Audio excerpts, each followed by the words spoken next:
magpa-flashing po tayo. Papalit tayo ng coolant. Bali yung nakalagay ko dun sa akin dati ay laging tap water lang eh. Naglagay na ako dito ng radiator flasher. Yan, kaya medyo may chemical na siya, nabula. Tapos kahapon nag-flashing ako ng 2 beses ng tap water. Lagyan na natin ito sa ilalim dito para pansalo pag di-drain mamaya. Okay. Yan. Kasi ito nga pala yung binili ko. Ang sabi ay capacity nung sa Adventure ay 6 liters. So wala siyang eksaktong 6. Bilang ko isang 5 tsaka 1.5. Eh di yung sosobra, pambanto ko na lang siguro. Tapos isang 8 liters na pang final flashing, tsaka isa nito pang flashing pagkatapos nung ano. Gawa tayong imbudo. So, para dito talaga yun. Okay, medyo malamig na. Ngayon na natin mag-drain. Meron nga pala dito sa radiator. Oops, masarap. Ito. Ganyan yan, puting yan. Yan, hiti-hitin yan.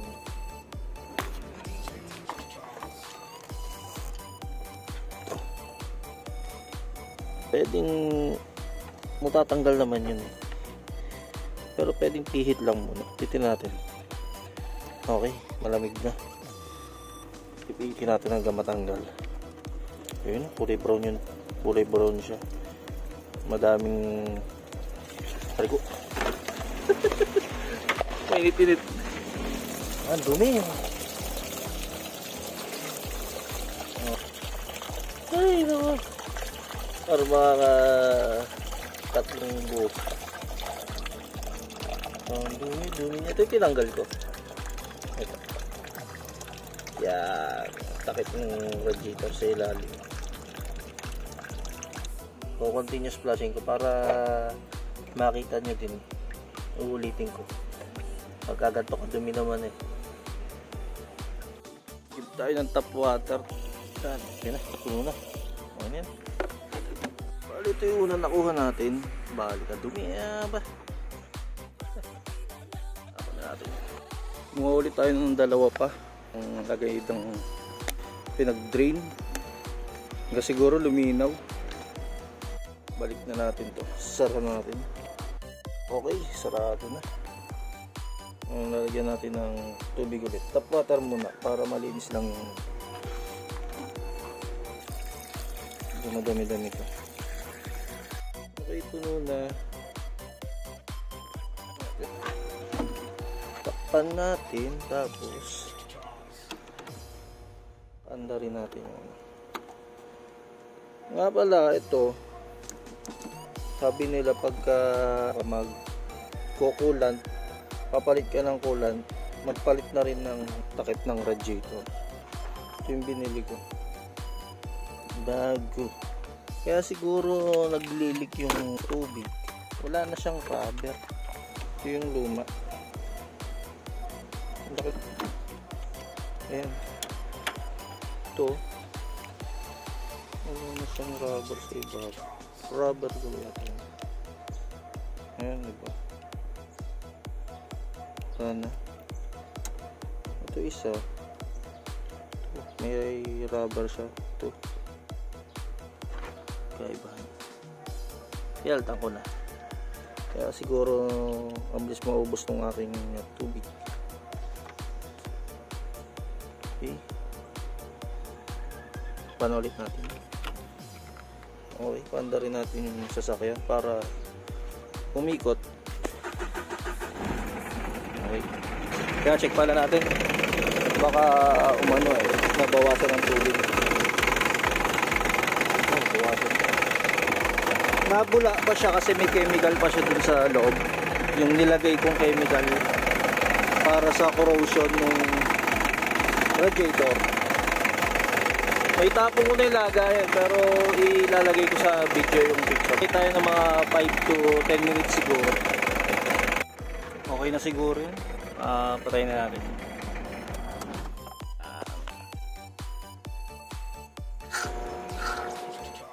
Siguro. Minute. Okay. Oh, second drain tayo. Okay. Heads tayo.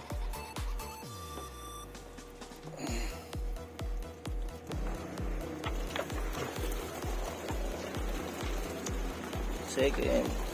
Ano kaya? Okay. Habang inaantay natin maubos to. Alas muna natin to.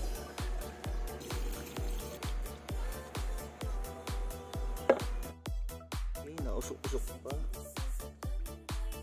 First. Second. Tapon na ulit siguro natin. Grabe. Balik ko na lang. Tapos lagyan ko ulit ng tubig. Tapos lagyan ko ulit ng tubig. Ulitin lang natin yung process nung kanina. Okay.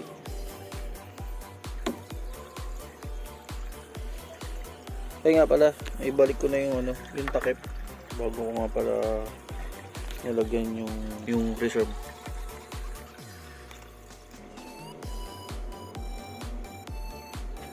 O diba? Wala na yung chemical na ubos na. Papanda rin ulit natin para ulit siya, mag-cycle ulit yung tubig. Pangatlo. So yan, nagpapatos na rin. Hindi ko na tatakpan. Kuha ng Mahirap buksan kanina. Nasingaw. Nakakatakot. Baka sumirit. Okay, wait ulit tayo ng mga 30 minutes.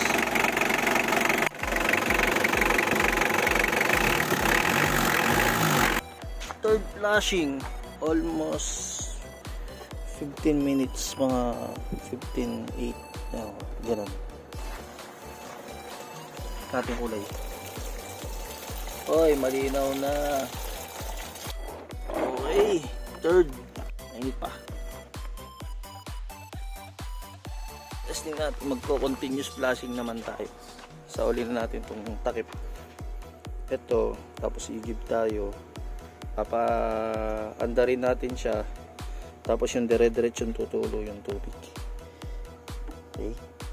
Nalagyan na natin ng tubig to kanina.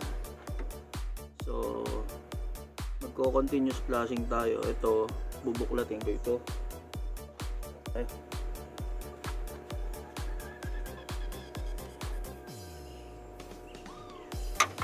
Nakalas na natin siya. Pag ganito yung lock nyo, tanggalin nyo na lang muna ito. Yan, tanggalin nyo na lang ito. Baka mahulog pa eh. Okay, tapos may lamang tubig yan. Ingat kayo pag mainit pa. Taas-taas mo na konti. Yan. Nalas ko na to. Ito tatakpan natin.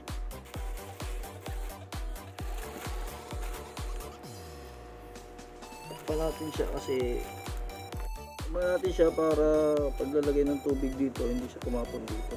Tapos ito dito mag-overflow yung tubig. Iikot siya doon sa cooling system, dito lalabas. Paandarin ko na. Habang umaandar, lagyan ko siya ng tubig, tapos dito mag-overflow. Start na natin yung makina.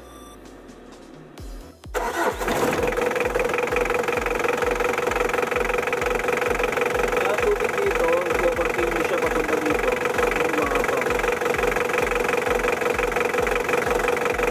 Limutan mo tawag dito eh. Pusin natin ito isang ganito.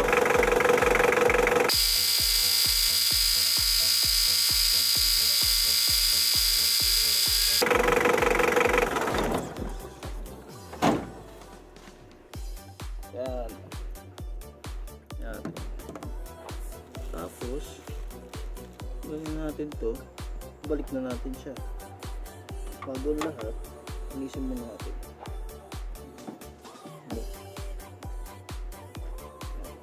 Linis naman siya.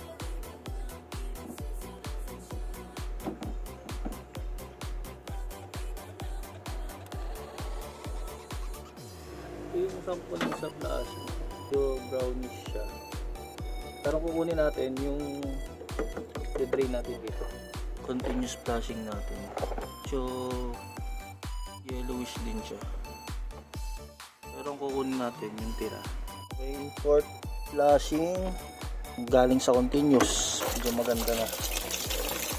Tapos magpa-flashing tayo mamaya ng distill. Mga para linis na linis. Ito yung nakuha natin sa continuous flashing. Hindi siya ganun ka kasi umiikot yung tubig eh. Kaya malinaw na malinaw talaga siya. Pero medyo may konting yellow din siya. Yan. Flashing tayo ng distill. Distilled naman. Ito to. Ang ipa-flashing natin. Takip. Takip ulit. Malimutan. Last flashing tayo ng distill.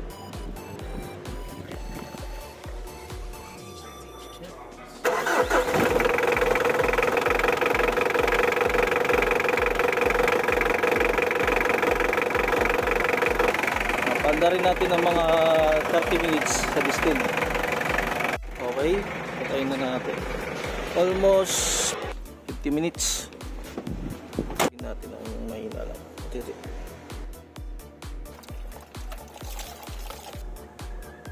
Ito yung sa distill. Malinaw na siya. 4. From dark. Pwede na coolant na ilalagay natin. Isasalin. Nasalin na natin ang coolant.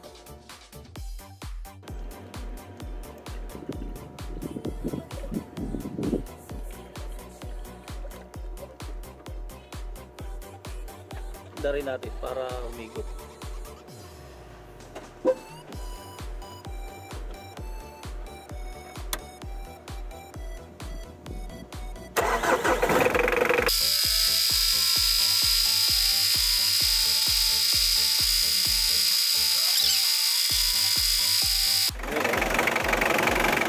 Mababa pa siya. Tayo natin hanggang mamaya.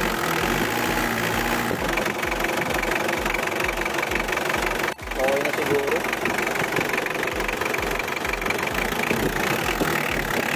Nagkakaroon lang ito. Tapos ayun na natin. Tapos ito. Ano natin ito? Okay. Tapos ito. Salinan natin hanggang full.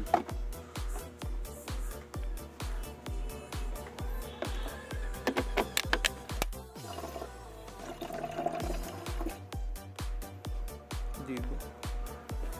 Sakto siya. Ito natin. Sakto 6 liters. Bali 1.5 plus 5 natira. Tama. Yun lang. Okay na siya.